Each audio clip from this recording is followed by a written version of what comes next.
Olá pessoal, eu sou o Padre André Araújo, jesuíta, e estou muito feliz de poder estar com vocês aqui para contar um pouco da minha história vocacional, e que ao mesmo tempo faz menção ao que é específico da vocação à vida religiosa, que eu acredito que é o que mais interessa a vocês aqui.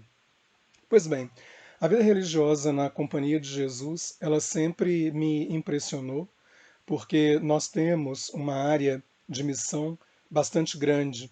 Então a gente pode exercer, no meu caso, o sacerdócio em várias áreas diferentes de missão. Eu acho importante vocês saberem também a distinção, porque muitas vezes as pessoas não sabem a diferença entre o que é ser um padre de paróquia, um padre diocesano, chamado sacerdócio secular, e a diferença para um padre, por exemplo, religioso. No meu caso, eu poderia também ser irmão, um irmão jesuíta. E vou dizer para vocês também que a plenitude da vocação à vida religiosa, ela já se realiza nos primeiros momentos, quando a gente tem, por exemplo, condições de já fazer os votos. No caso da Companhia de Jesus, por exemplo, o noviciado ele acontece nos 2 primeiros anos da vida religiosa. Nem todas as congregações religiosas, as ordens, têm o noviciado, por exemplo, de 2 anos. No nosso caso, são 2 anos. E ao final desse período aí, desse biênio, a gente já é considerado religioso jesuíta. E eu poderia dizer para vocês que a gente já atinge a plenitude da nossa vocação à vida religiosa no que diz respeito à vivência dos 3 votos, que é o que diferencia a gente, por exemplo, dos outros sacerdotes, né, dos outros que estão vivendo uma vida também consagrada, mas que estão vivendo a vida consagrada, por exemplo, como o clero diocesano, vivendo a sua vida consagrada no que diz respeito à vivência do celibato clerical. No nosso caso, além do celibato clerical, nós abraçamos os 3 votos, fazendo essa promessa de viver os 3 votos, que são o voto de castidade, de pobreza e de obediência. No meu caso, a Companhia de Jesus, nós temos um momento grande de estudos. A gente estuda pelo menos aí, levam-se cerca de 14 anos, né, para se formar um padre jesuíta. O tempo de formação de um irmão na Companhia de Jesus, ele é menor. Mas é interessante a gente perceber também que o irmão, ele hoje em dia, sobretudo depois do Concílio Vaticano II, ele teve a sua formação bastante alargada naquilo que é próprio da vocação mesmo à vida religiosa. O que eu estou querendo dizer com isso, né? Antes do Concílio Vaticano II, por exemplo, os irmãos entravam na vida religiosa e permaneciam, aqueles que têm a vocação, né, para viver como irmãos, permaneciam com aquele estudo que já tinham feito antes de ingressarem nas ordens religiosas. Pelo menos conosco, na Companhia de Jesus, a experiência é um pouco essa. E os outros chamados escolásticos, né, que eram destinados ao sacerdócio, então eles continuavam esse estudo aí até a ordenação. Existe um padre jesuíta, que é o padre Taborda, que ele tem um artigo bastante interessante em que ele diz: anomalia na vida religiosa, religioso presbítero. Porque a ordenação, por exemplo, de um religioso, ela é em função de ajudar a igreja a viver a sua dimensão sacramental. Porque, de fato, nós, como religiosos, já vivemos a nossa consagração no meio do mundo. A Companhia de Jesus é a primeira ordem que é apostólica, fundada em 27 de setembro de 1540 por Santo Inácio de Loyola e os seus primeiros companheiros. Inácio tinha um desejo de viver essa consagração como um padre reformado, haja vista o período histórico, né? Cerca aí de 1521, 1522 é o momento da conversão de Inácio, em que ele é atingido por uma bala de canhão na perna, que lhe destroça a perna e vai marcar a sua vida inteira, e a partir dali ele terá um compromisso de viver a sua vida desejando fazer aquilo que outros também haviam feito, como Domingos, como Francisco, como o próprio São Bento. E Inácio se coloca então nesse caminho, ele começa a partilhar com as pessoas a experiência de vida espiritual que ele havia feito num diário. Esse diário logo depois se transforma no livro dos exercícios espirituais, que é o livro que as imagens de Santo Inácio, por exemplo, trazem. Ele traz um livro na mão escrito AMDG, Ad Maiorem Dei Gloriam, que significa tudo para a maior glória de Deus. E nesses exercícios, Inácio descreve toda a sua intenção, tudo aquilo que ele viveu, é como se fosse um diário mesmo daquilo que ele viveu, e ele descreve em forma de um método de oração. E esse método de oração depois vai fazer com que ele, quando sai para estudar, morando ali na região do País Basco, na Espanha, sai para estudar em Paris, ele vai porque ele não podia mais dar os exercícios ou aplicar o método de exercícios espirituais, por exemplo, para as pessoas com as quais ele convivia, sob pena de ter de enfrentar a Inquisição, como se ele fosse um alumbrado. E a gente vê muito isso na história. Por que eu estou contando essa história toda para vocês aqui? Para que a gente não se iluda pensando que a Companhia de Jesus foi, que é isso que a gente vê escrito nos livros de história, que a Companhia de Jesus foi, por exemplo, um exército montado pelo Papa para ajudá-lo a combater a reforma protestante que graçava pela Europa naqueles anos, né, a partir de 1517, com Martim Lutero.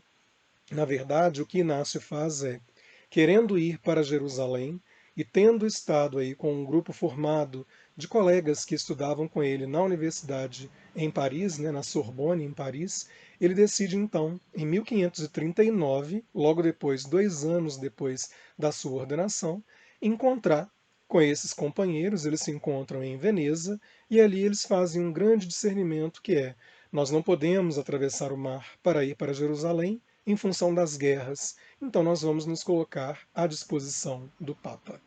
O Papa da época era o Papa Paulo III, e ele no ano seguinte recebe Inácio e os primeiros companheiros, já eram 10, esses companheiros de Jesus, né? E eles elegem Inácio por unanimidade para ser o geral. O Papa aceita essa proposta de Inácio de se colocar a serviço da Igreja. E esse se colocar a serviço da Igreja era para fundar um novo instituto. A única coisa que Paulo III então pede a Inácio é que ele termine de fazer o processo todo canônico necessário para a fundação de uma nova ordem na Igreja. E essa nova ordem então será uma ordem apostólica, em que nós não vivemos, por exemplo, num Carmelo, não vivemos num convento, não vivemos num mosteiro, embora muitas das nossas casas pelo Brasil são identificadas como mosteiro. Por exemplo, a nossa casa de retiros em Itaici, identificada como Mosteiro de Itaici. A mesma coisa a nossa casa de retiros espirituais também, que está em Baturité, também é reconhecida como Mosteiro dos Jesuítas de Baturité. As pessoas não conseguem ainda fazer muita distinção. Mas nós não somos de vida contemplativa simplesmente. O que Inácio quis, então, que a gente vivesse, porque a vida religiosa vive em função também de carismas. E para terminar, qual seria então o carisma da Companhia de Jesus? O que Inácio escreve nas constituições que depois ele entrega para o Papa Paulo III e depois Júlio III, o próximo Papa, então, 10 anos após, vai aprovar essas constituições na íntegra em 1550, será o ajudar as almas. E esse ajudar as almas significaria aí a encontrar o seu caminho, o seu projeto de vida, a encontrar o seu lugar no mundo, a como agir no mundo. E nós então temos o religioso jesuíta, ele pode atuar em muitas áreas de missão. Nós não estamos, por exemplo, restritos, né, como algumas congregações religiosas escolhem, ter colégios, ou ter hospitais, ou então ser uma ordem mendicante, ou viver mesmo como os beneditinos no ora et labora, e nessa contemplação mais bonita também da Eucaristia, do trabalho e da oração. No nosso caso, nós temos algumas áreas de missão, e são muitas. Eu, como religioso jesuíta, posso atuar nas universidades nossas da Companhia de Jesus, em colégios, nos nossos centros de espiritualidade, centros de cidadania e ação social. Nós temos também uma ONG chamada Fé e Alegria, que é o que a gente costuma dizer que é a educação não formal, em que a Companhia de Jesus tem várias organizações espalhadas, inclusive já temos presença na África, mas floresceu mesmo aqui na América Latina. Temos ainda as nossas próprias paróquias, né? Que hoje em dia a nossa opção é de ter paróquias em que nós podemos ajudar sem necessariamente precisar viver dessas paróquias. Então, à exceção das paróquias antigas que nós temos desde a fundação de algumas cidades no Brasil, porque a Companhia de Jesus vem para o Brasil em 1549, junto com Tomé de Souza, os governadores gerais, né, do Brasil naquela época, e vem com Anchieta, com Manuel da Nóbrega, o padre Aspilcueta e outros padres vêm para Salvador, e a partir dali, de Salvador, eles então vão para outros lugares e vão acontecendo as fundações das cidades que a gente já conhece. Então, Rio de Janeiro, São Paulo, Vitória, Salvador, São Vicente, todas essas cidades então têm uma presença da Companhia de Jesus e em algumas delas, até hoje, nós ainda temos paróquias daquela época, como por exemplo, nós somos responsáveis por algumas capelas e algumas paróquias de tradição em cidades grandes do país. Estamos também muitas vezes com casas muito bem localizadas em função disso, dessa presença primeira e dessa identificação com a Companhia de Jesus. Por que o Taborda então chamou, né, anomalia na vida religiosa ou religioso presbítero? Porque nós temos de dar conta, então, no meu caso, por exemplo, de viver a vida religiosa, que já é a plenitude, eu já assino como jesuíta desde o meu segundo ano de ordem, né, desde o meu segundo ano de vida religiosa, mas também quis ser ordenado. E como ordenado hoje, eu desenvolvo o meu trabalho nas ações de pastoral e de investigação científica também, porque eu sou professor da Universidade Católica de Pernambuco. Estou por lá, mas a missão da vida religiosa de um jesuíta acontece no mundo.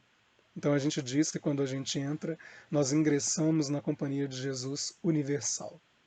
E essa semana, por exemplo, eu estou por aqui, por Nova Lima, mas vou viajar já agora no sábado para fazer uma nova fase da minha formação em Salamanca, na Espanha. Vou ter a oportunidade de revisitar os lugares onde Inácio viveu e fazer o que a gente chama de terceira aprovação, que é a última fase na vida de um jesuíta para ele terminar esse ciclo inicial da sua formação.